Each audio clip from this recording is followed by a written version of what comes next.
ಈ ಗಣಹೋಮದಲ್ಲಿ 3-4 ವಿಧಾನಗಳು. ಅದರಲ್ಲಿ ಅಥರ್ವ ಶೀರ್ಷ ಗಣಹೋಮ, ಮೋದಕ ಗಣಪತಿ ಹೋಮ, ಅಷ್ಟದ್ರವ್ಯ ಮಹಾಗಣಪತಿ ಹೋಮ, ತ್ರಿಮಧುರ ಗಣಪತಿ ಹೋಮ, ಬಾಲಗಣಪತಿ ಹೋಮ ಇತ್ಯಾದಿ ರೂಪದಿಂದ ಕರೀತಾರೆ. ಯಾವುದು ಮಾಡಿದರೂ ಕೂಡ ಉತ್ತಮವೇ. ಆದರೆ ದೇಶಾಚಾರ ಸಂಪ್ರದಾಯದಲ್ಲಿ ಯಾವ ಹೋಮ ಇರುತ್ತೋ ಆ ಹೋಮನ ಮುಖಾಂತರವೇ ಆ ಗಣಪತಿಯ ಹೋಮವನ್ನು ಮಾಡಿ ಬಂದಿರತಕ್ಕಂತಹ ವಿಘ್ನಗಳನ್ನು ಪರಿಹಾರ ಮಾಡಿಕೊಳ್ಳಬಹುದಾಗಿದೆ.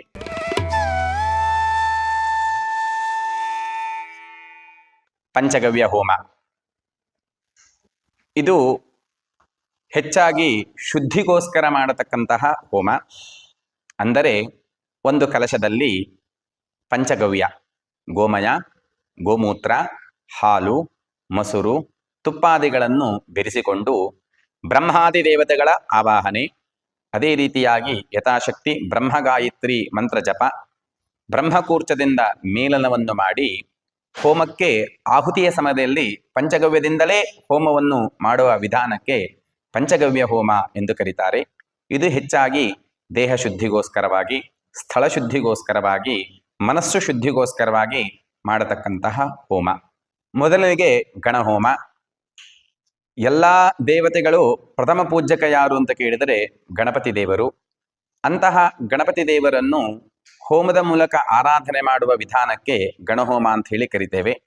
ಪ್ರಪಂಚದಲ್ಲಿ ಸಾಧಾರಣವಾಗಿ ಎಲ್ಲ ದೊಡ್ಡ ಹೋಮ ಮಾಡುವಾಗಲೂ ಗಣಹೋಮವನ್ನು ಮಾಡಿಕೊಂಡೇ ಆರಂಭ ಮಾಡ್ತಾರೆ. ಚಿಕ್ಕದಾಗಿ ಗಣಹೋಮವನ್ನು ಮಾಡುವುದು ಯಾವುದಕ್ಕೋಸ್ಕರ ಅಂತ ಹೇಳಿದರೆ, ಯಾವುದಾದರೂ ಕೆಲಸದಲ್ಲಿ ನಮಗೆ ಅಡೆತಡಚಣೆ ಉಂಟಾದಾಗ, ವಿಘ್ನಗಳು ಬಂದಾಗ ವಿಘ್ನನಾಯಕನೇ ನಾಗಿರ್ತಕ್ಕಂತಹ ಗಣಪತಿಯನ್ನು ಹೋಮದ ಮುಖಾಂತರವಾಗಿ ಪೂಜೆಯನ್ನು ಮಾಡಿ ಬಂದಿರತಕ್ಕಂತಹ ವಿಘ್ನಗಳನ್ನು ಪರಿಹಾರ ಮಾಡುವುದ ವಿಧಾನಕ್ಕೆ ಗಣಹೋಮ ಎಂತಲೂ ಕರಿತೇವೆ. ಈ ಗಣಹೋಮದಲ್ಲಿ 3-4 ವಿಧಾನಗಳು ಇರುತ್ತದೆ. ಅದರಲ್ಲಿ ಅಥರ್ವ ಶೀರ್ಷ ಗಣಹೋಮ, ಮೋದಕ ಗಣಪತಿ ಹೋಮ, ಅಷ್ಟದ್ರವ್ಯ ಮಹಾಗಣಪತಿ ಹೋಮ, ತ್ರಿಮಧುರ ಗಣಪತಿ ಹೋಮ, ಬಾಲಗಣಪತಿ ಹೋಮ ಇತ್ಯಾದಿ ರೂಪದಿಂದ ಕರೀತಾರೆ. ಯಾವುದು ಮಾಡಿದರೂ ಕೂಡ ಉತ್ತಮವೇ. ಆದರೆ ದೇಶಾಚಾರ ಸಂಪ್ರದಾಯದಲ್ಲಿ ಯಾವ ಹೋಮ ಇರುತ್ತೋ ಆ ಹೋಮನ ಮುಖಾಂತರವೇ ಆ ಗಣಪತಿಯ ಹೋಮವನ್ನು ಮಾಡಿ ಬಂದಿರತಕ್ಕಂತಹ ವಿಘ್ನಗಳನ್ನು ಪರಿಹಾರ ಮಾಡಿಕೊಳ್ಳಬಹುದಾಗಿದೆ.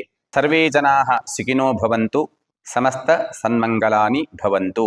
ಕಾಲೇ ವರ್ಷತು ಪರ್ಜನ್ಯಃ, ಪೃಥಿವೀ ಸಸ್ಯಶಾಲಿನಿ, ದೇಶೋಯಂ ಕ್ಷೋಭನಿರತಃ, ಸಜ್ಜನಾಃ ಸಂತು ನಿರ್ಭಯಾಃ, ಅಪುತ್ರಾಃ ಪುತ್ರಿಣಃ ಸಂತು, ಪುತ್ರಿಣಃ ಸಂತು ಪೌತ್ರಿಣಃ, ಅಧುನಾ ಸುಧನಾ ಸಂತು, ಜೀವಂತು ಶರದಾಂ ಶತಂ. ಶ್ರೀಕೃಷ್ಣಾರ್ಪಣಮಸ್ತು.